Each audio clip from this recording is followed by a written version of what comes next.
Hi ಎಲ್ರಿಗೂ welcome back to my channel. ಇದು Friday vlog. ನಾನಿವತ್ತು ಬೆಳಗ್ಗೆ ಬ್ರೇಕ್ಫಾಸ್ಟಿಗೆ ಮಖಾನ ಮತ್ತು ಆ್ಯಪಲ್ ಯೂಸ್ ಮಾಡ್ಕೊಂಡು ಒಂದು ಸ್ಮೂತಿ ಮಾಡ್ಕೊಂಡಿದ್ದೆ. ಮಖಾನ ನಾನು ಯಾಕೆ ಜಾಸ್ತಿ ಯೂಸ್ ಮಾಡ್ಕೊಳ್ತಾ ಇರ್ತೀನಿ ಅಂತಂದರೆ ಇದರಲ್ಲಿ ಮ್ಯಾಗ್ನೀಷಿಯಮ್, ಪೊಟ್ಯಾಷಿಯಮ್, ಮ್ಯಾಂಗ್ನೀಸ್, ಫಾಸ್ಫರಸ್ ಮತ್ತು ಪ್ರೋಟೀನ್ ಇರುತ್ತೆ ಅಂತ. ನಾನು ಇದಕ್ಕೆ ಸನ್ಫ್ಲವರ್ ಸೀಡ್ಸು ಮತ್ತು ಪಂಪ್ಕಿನ್ ಸೀಡ್ಸ್ ಕೂಡ ಎಕ್ಸ್ಟ್ರಾ ಆಗಿ ಆ್ಯಡ್ ಮಾಡ್ಕೊಂಡಿದ್ದೀನಿ. ಸೊ ಇದನ್ನೆಲ್ಲ ನಾನು ಒಂದು ಬ್ಲೆಂಡರಲ್ಲಿ ಗ್ರೈಂಡ್ ಮಾಡಿಕೊಂಡು ಈಗ ಸ್ಮೂತಿ ರೆಡಿ ಆಯಿತು. ಇದಕ್ಕೆ ಒಂದು ಸ್ವಲ್ಪ ಚಿಯಾ ಸೀಡ್ಸ್ ಹಾಕ್ಕೊಂಡು ಕುಡಿದಿದ್ದೆ. ಈಗ ಮಕ್ಕಳಿಗೆ ನಾನು ಬೆಳಗ್ಗೆನೇ ನಾನ್ ವೆಜ್ ಮಾಡ್ಕೊಡೋಣ ಅಂತ ಅಂದ್ಬಿಟ್ಟು ಮಾಡ್ಕೊಡ್ತಾಯಿದ್ದೀನಿ. ನಾನು ಡಿನ್ನರ್ಗೆ ಆಲ್ಮೋಸ್ಟ್ ನಾನ್ ವೆಜ್ನ ಅವಾಯ್ಡ್ ಮಾಡ್ತೀನಿ. ಇವತ್ತು ನಾನು ಕರ್ಬೇವು ಚಿಕನ್ ಮಾಡೋಣ ಅಂತ ಅಂದ್ಬಿಟ್ಟು 1 kg ಚಿಕನ್ ತೊಗೊಂಡು ಬಂದಿದ್ದೆ.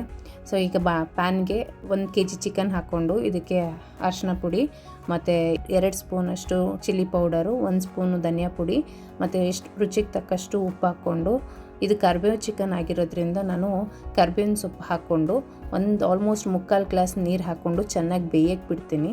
ನಾನು ಇದರಲ್ಲಿರೋ ನೀರೆಲ್ಲನೂ ಆಲ್ಮೋಸ್ಟ್ ಕಡಿಮೆ ಆಗಬೇಕು, ಅಂದರೆ 3/4 ಭಾಗ ಅಷ್ಟು ಕಡಿಮೆ ಆದರೂ ಸಾಕು. ಸೊ ಇದನ್ನು ನಾನು ಸಪ್ರೇಟಾಗಿ ಬೇಯಕ್ಕೆ ಬಿಡ್ತೀನಿ. ಈಗ ನಾನು ಒಗ್ಗರಣೆಗೆ ಏನು ಮಸಾಲೆ ರೆಡಿ ಮಾಡ್ಕೋಬೇಕು ಅದನ್ನು ರೆಡಿ ಮಾಡ್ಕೊಳ್ತೀನಿ. ನಾನಿಲ್ಲಿ ಶುಂಠಿ, ಬೆಳ್ಳುಳ್ಳಿ ಮತ್ತು 2 ಏಲಕ್ಕಿ 1 kg ಚಿಕನ್ಗೆ, ಚಿಕ್ಕ ಚಕ್ಕೆ, 1-2 ಲವಂಗ ಮತ್ತು 1 ಟೀ ಸ್ಪೂನ್ ಆಗುವಷ್ಟು ಸೋಂಪು. ನಾನು ಇದನ್ನು ಮಿಕ್ಸಲ್ಲಿ ಗ್ರೈಂಡ್ ಮಾಡ್ಕೋಬೋದಾಗಿತ್ತು, ಬಟ್ ಸ್ವಲ್ಪ ರಾನೆಸ್ ಇರಲಿ ಅಂತ ಅಂದ್ಬಿಟ್ಟು ನಾನು ಕುಟಾಣಿಯಲ್ಲಿ ಕುಟ್ಕೊಂಡೆ. ಈಗ ಇದು ಆಲ್ಮೋಸ್ಟ್ ಒಂದು ಅರ್ಧ ಭಾಗ ಅಷ್ಟು ಬೆಂದಿದೆ. ನಾನೀಗ ಸಪ್ರೇಟಾಗಿ ಇದನ್ನು ಇಟ್ಟು, ನನ್ನ ಹಸ್ಬೆಂಡ್ ಕೂಡ ಎಲೆಕ್ಷನ್ ಡ್ಯೂಟಿಗೆ ಹೋಗಿದ್ರು.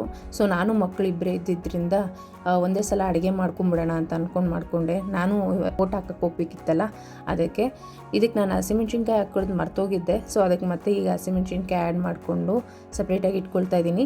ಈಗ ಒಗ್ಗರಣೆಗೆ ನಾನು ಬಾಣಲಿ ಇಟ್ಟು ಅದಕ್ಕೆ ಎಣ್ಣೆ ಹಾಕಿ ಕಾಯಕ್ಕೆ ಬಿಡ್ತೀನಿ. ಇದು ಇಷ್ಟೇ ಮಸಾಲ, ಇದಕ್ಕೆ ಇನ್ನೇನು ಎಕ್ಸ್ಟ್ರಾ ಮಸಾಲ ಏನು ಆ್ಯಡ್ ಮಾಡೋ ಹಾಗಿಲ್ಲ.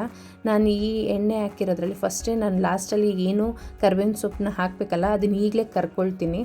ಕರ್ಬೇವಿನ ಸೊಪ್ಪು ಜೊತೆಗೆ ನೀವು ಬೇಕಾದರೆ ಬೆಳ್ಳುಳ್ಳಿ ಕೂಡ ಹಾಕಿ ಕರ್ದಿಟ್ಕೊಳ್ಬೋದು, ಬಟ್ ನಾನಿಲ್ಲಿ ಬರೀ ಕರ್ಬೇವಿನ ಸೊಪ್ಪು ಮಾತ್ರ ಕರ್ದಿಟ್ಕೊಳ್ತಾ ಇದ್ದೀನಿ.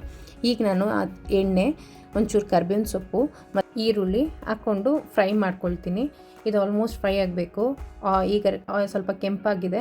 ಇದಕ್ಕೆ ನಾನು ಏನು ಪುಟಾಣಿಲಿ ಕುಟ್ಕೊಂಡಿಟ್ಟಿದ್ನಲ್ಲ ಆ ಮಸಾಲೆನ ಹಾಕ್ಕೊಂಡು ಚೆನ್ನಾಗಿ ಫ್ರೈ ಮಾಡ್ಕೊಳ್ತೀನಿ. ಇದಕ್ಕೆ ನಾನು 1 ಟೀ ಸ್ಪೂನು ಧನಿಯಾ ಪುಡಿ, 1 ಟೀ ಸ್ಪೂನು ಮತ್ತು ಚಿಲ್ಲಿ ಪೌಡರ್ ಹಾಕ್ಕೊಂಡು ಚೆನ್ನಾಗಿ ಫ್ರೈ ಮಾಡ್ತಾಯಿದ್ದೀನಿ. ಈಗ ನಮ್ಮ ಚಿಕನ್ ಆಲ್ಮೋಸ್ಟ್ ಬೆಂದಿದೆ. ಈಗ ಇದಕ್ಕೆ ಹಾಕ್ಕೊಂಡು ಇದಕ್ಕೆ ಮತ್ತೆ ನಾನು ನೀರು ಆ್ಯಡ್ ಮಾಡ್ಕೊಳ್ಳಲ್ಲ, ಬಿಕಾಸ್ ಇದು ಡ್ರೈ ಆಗಿ ಇರಬೇಕಾಗಿರೋದ್ರಿಂದ ನಾನು ಇದಕ್ಕೇನು ನೀರು ಆ್ಯಡ್ ಮಾಡ್ಕೊಳ್ಳಲ್ಲ. ಆ್ಯಂಡ್ ಇದು ಎಲ್ಲ ಬೆಂದಿದೆ ಚಿಕನ್ನು. ಈಗ ಮತ್ತೆ ಇದರೊಳಗಡೆ ಒಗ್ಗರಣೆ ಒಳಗಡೆ ಒಂದು ಸಲ ಹಾಕ್ತಾಯಿದ್ದೀನಿ. ಇದಕ್ಕೆ ಮತ್ತೆ ರುಚಿಗೆ ತಕ್ಕಷ್ಟು ಉಪ್ಪು ಹಾಕಿ ಮತ್ತು ಕರ್ಬೇವಿನ ಸೊಪ್ಪು ಹಾಕಿದೆ.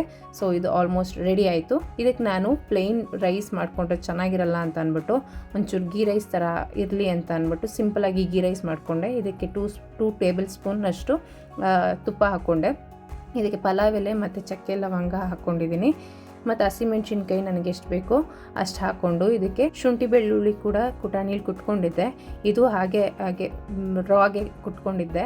ಸೊ ಇದನ್ನೆಲ್ಲ ಮಿಕ್ಸ್ ಮಾಡಿ, ನಮ್ಮ ಮನೇಲಿ ಒಂಚೂರು ಹಸಿ ಬಟಾಣಿ ಇತ್ತು, ಸೊ ಅದನ್ನು ಹಾಕ್ಕೊಂಡು ಚೆನ್ನಾಗಿ ಫ್ರೈ ಮಾಡಿದೆ. ಈಗ ತೊಳೆದಿಟ್ಕೊಂಡಿದ್ನಲ್ಲ ಆ ಅಕ್ಕಿ ಹಾಕ್ಕೊಂಡು ಇದಕ್ಕೆ ಎಷ್ಟು ಬೇಕೋ ಅಷ್ಟು ನೀರು ಹಾಕಿ ಉಪ್ಪು ಸೇರಿಸ್ಬಿಟ್ಟು ಚೆನ್ನಾಗಿ ಕುದಿಯಕ್ಕೆ ಬಿಟ್ಟೆ. ಆಲ್ಮೋಸ್ಟ್ ನಮ್ಮ ಗೀ ರೈಸ್ ರೆಡಿ ಆಯಿತು. ಸೊ ಚಿಕನ್ ಜೊತೆಗೆ ಗೀ ರೈಸ್ ಚೆನ್ನಾಗಿರುತ್ತೆ. ನಾನು ನನ್ನ ಲಾಸ್ಟ್ ವೀಡಿಯೋದಲ್ಲಿ ಒಂದರಲ್ಲಿ ಮ್ಯಾಂಗೋ ಡೆಸರ್ಟ್ ಬಗ್ಗೆ ಹೇಳಿದ್ದೆ.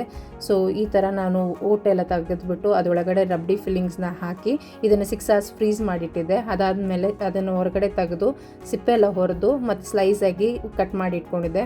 ಮ್ಯಾಂಗೋ ಡೆಸರ್ಟ್ ರೆಡಿ ಆಯಿತು. ನನ್ನ ಡೇ ಹೀಗಿತ್ತು.